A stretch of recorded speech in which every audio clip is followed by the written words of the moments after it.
ஆண்டவரும் உலக இரட்சகருமாகிய இயேசு கிறிஸ்துவின் விலையேறப்பெற்ற நாமத்தினாலே परमेश्वर उद्धारकर्ता यीशु मसीह के बहुमूल्य नाम से உங்க எல்லாருக்கும் அன்பின் வாழ்த்தை தெரிவித்துக் கொள்கிறேன். आप सभी को प्रेम से अभिवादन करते हैं. நல்லா இருக்கீங்களா? आप सब खुश हैं क्या? கர்த்தருக்குள்ளாக சந்தோஷமா இருக்கீங்களா? परमेश्वर के अंदर आनंदित हैं? வேதம் வெளிச்சத்தின் தியானத்தின் மூலமாக वचन दीपक की रोज के ध्यान உங்களை சந்திப்பதில் आपसे मिलने में நாங்கள் எண்ணற்ற மகிழ்ச்சி கொள்ளுகிறோம். हमें बड़ी आनंद होती है. நாம் இந்த வார்த்தையில கடந்து செல்வோமா? हम आज के वचन की ओर जाएंगे. ஏசாயா एशाया 51 அதிகாரம் चैप्टर 51 12 சொல்லப்பட்டிருக்குது. उसके 12 में कहा गया है, நானே உங்களுக்கு ஆறுதல் செய்கிறவர். मैं ही तेरा शांति दाता हूँ. எவ்வளவு அருமையான வார்த்தை. कितना अच्छा वचन है. அவர் சொல்லுகிறார், वो कहता है, நானே உங்களுக்கு ஆறுதல் செய்கிறவர். मैं ही तुम्हारा शांति दाता हूँ. நேத்து நம்ம பார்த்தோம், कल देखे हम நானே உன் பரிகாரிய கர்த்தர். कहा गया था कि मैं ही तेरा चंगा करने वाला இந்த यहोवा. நாட்கள்ல आज के दिनों உங்களை में ஆறுதல் படுத்துகிறவர் ஆண்டவராகிய கர்த்தர் மாத்திரமே. आपको शांति देने वाला केवल परमेश्वर यहोवा है. என்ன துன்பத்துல இருக்கிறீங்க? कौन से तकलीफ में है? எந்த துக்கத்துல இருக்கிறீங்க? कौन से दुख में है?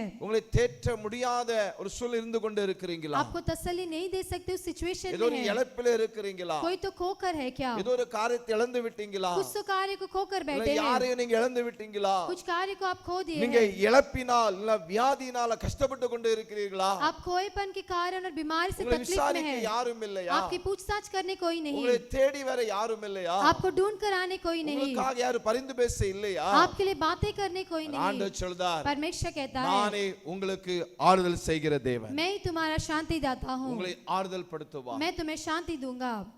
தாயை போல एक माता के समान உங்களை தேற்றுவார். आपको तसल्ली ஒரு देगा. தகப்பனை போல एक पिता के समान உங்களை சுமந்து செல்லுவார். आपको संभालेगा. கலங்காதீர்கள். व्याकुल मत होइए. மனுஷனுடைய வார்த்தைகள், मनुष्य के जो शब्द से, மனுஷனுடைய கடினமான வார்த்தைகள் मनुष्य के कठोर शब्दों உங்களுடைய से இதயத்தை உடைத்திருக்கலாம். आपके हृदय को ठेस पहुंचाया உங்களை होगा. காயப்படுத்தி இருக்கலாம். आपको ठेस पहुंचाया होगा. உங்களை சோதன பலவீனமாக பேசி இருக்கலாம். आपको बलवीनता के कार्य बोले होंगे. ஆண்டவர் परमेश्वर உங்களை ஆறுதல் செய்கிறவர். आपको तसल्ली देगा. உங்களோடு இருந்து நடத்துவார். आपको साथ रह के चलाएगा. சமாதானத்தை கட்டளையிடுவார். एक शांति को देगा. உங்களை ஆண்டவர் இந்த மாசத்துல परमेश्वर आपको इस महीने में ஆறுதல் கொடுத்து एक तसल्ली शांति உங்களை देकर பலப்படுத்தி आपको बलवंत करके கர்த்தருக்காக ஓட परमेश्वर के लिए दौड़ने के கிருபை लिए செய்வாராக. परमेश्वर अनुग्रह நாம் करेंगे. செபிக்கலாமா? हम प्रार्थना करेंगे. அன்பின் பிதாவே நன்றி செலுத்துகிறோம். प्यारे पिता आपको धन्यवाद இந்த करते हैं. பிள்ளைகளுக்காக செபிக்கிறேன். आपके बच्चों के लिए प्रार्थना करते சமாதானம் हैं. இல்லாமல் இருக்கலாம், शांति के बिना बैठे हैं. இதயத்துல கலக்கத்தோடு இருக்கலாம். मन में एक व्याकुलता के साथ है. ஆறுதல் படுத்தும், आप तसल्ली दीजिए. தேற்றும், आप उन्हें शांति बलப்படுத்தும். दीजिए. बलवंत कीजिए.